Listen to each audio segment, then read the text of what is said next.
and support or being in opposition against this and saying it was wrong. And now they're supporting what they said was wrong. So have you spoken to the Premier as a result of... I did mention earlier that I caught him casually at a concert, and I'm being frank, and you know, maybe my frankness is going to cause trouble, but I met him at Sean Paul concert.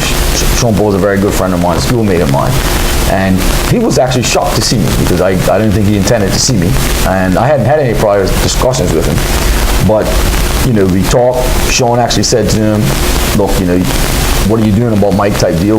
We had the conversation there kind of openly. And he said, look, you know, it's all cool.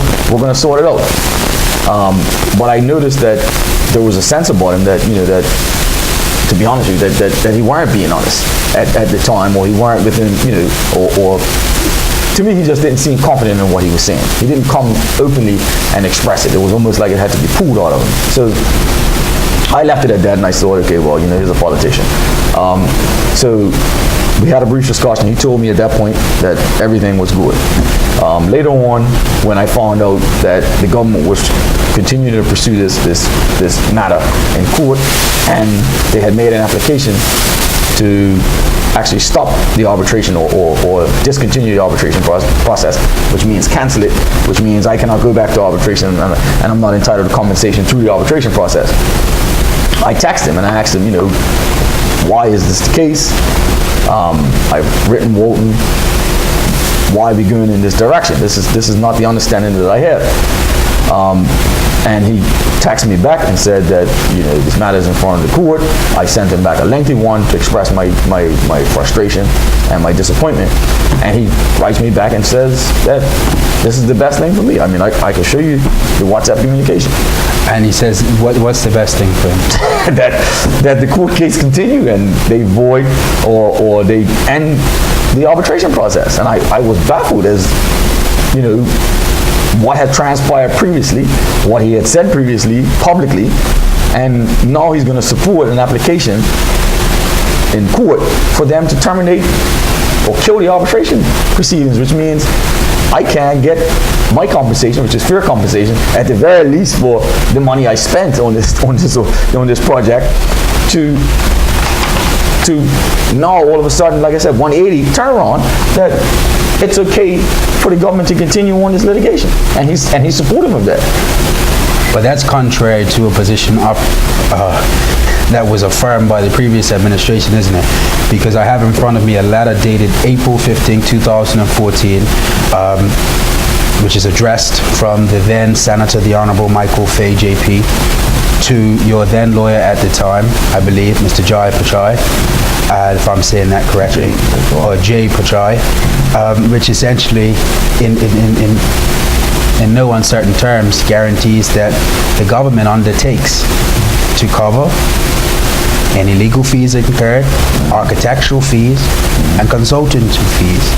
And it says, we are mindful of your client's previous offer of a financial guarantee arrangement in respect of the Parleyville Hotel development and are continuing to consider that offer.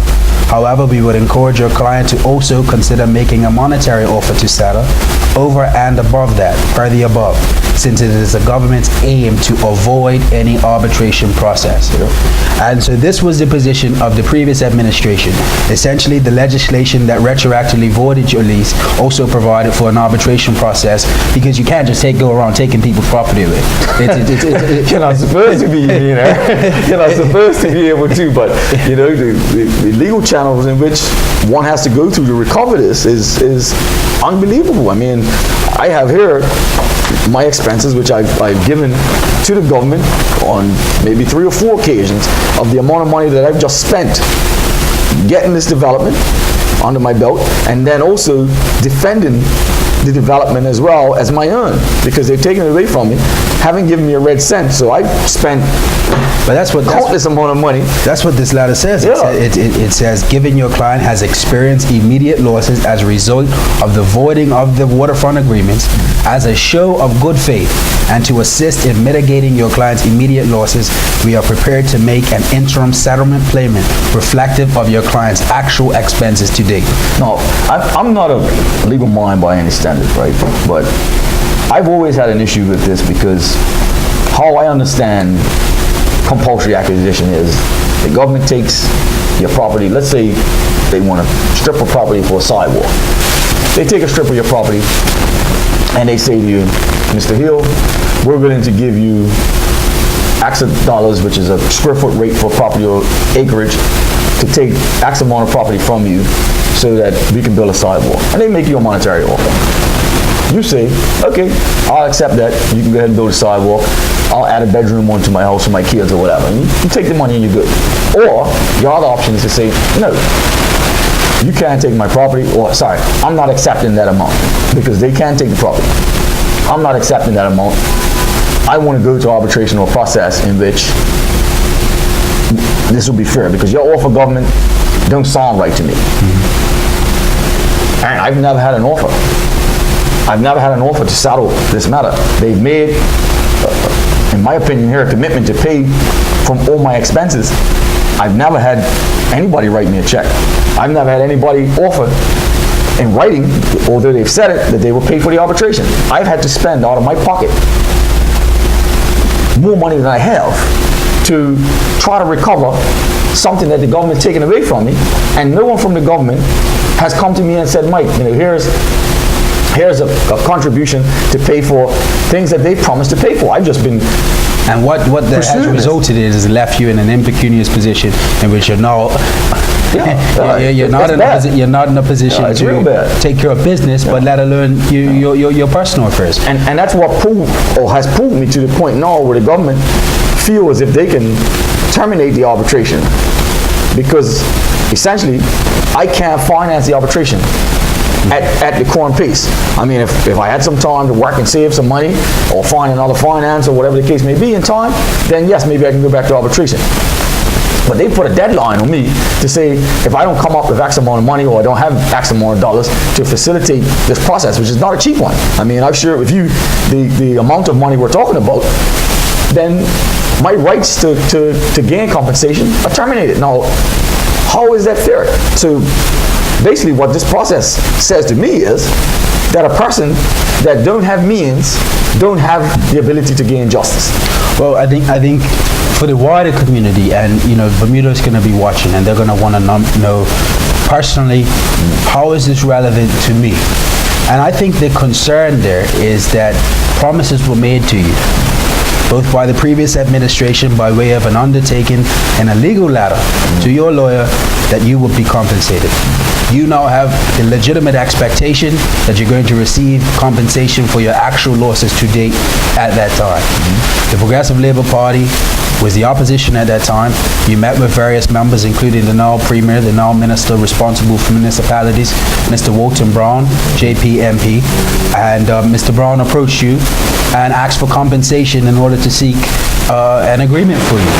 And for all intents and purposes, you think that July 18th, when the Progressive Labour Party wins government, like the rest of the people who have other interests that need to be settled, the people of the country who are sitting there and listening to the Progressive Labour Party, say, well, these are the promises. We will right the wrongs. We will progress this island further for the betterment of the young people, for the betterment of our seniors.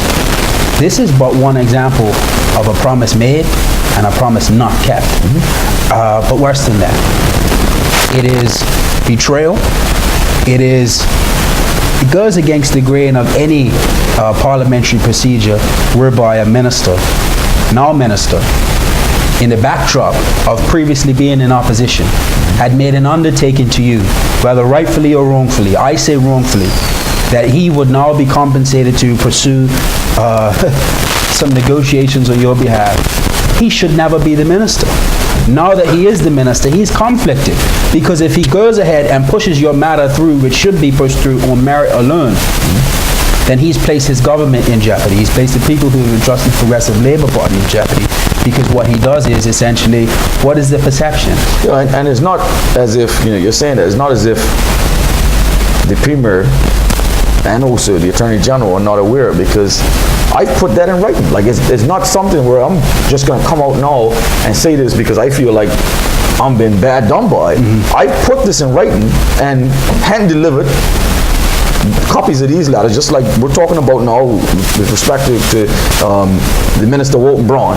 I put it in writing to the Premier that's the position he took prior to the election, and now he's taking a different position.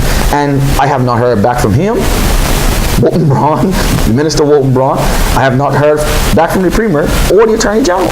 But you are aware that several pieces of correspondence and several individuals have spoken to them regarding this matter? Yes, I know other people have spoken verbally and also written to them on my behalf. And just a little bit before we go right into that, and going back to the expenses of this arbitration, I find it odd, and I thought about this because I have, I guess, a lot of legal people around me, family and friends.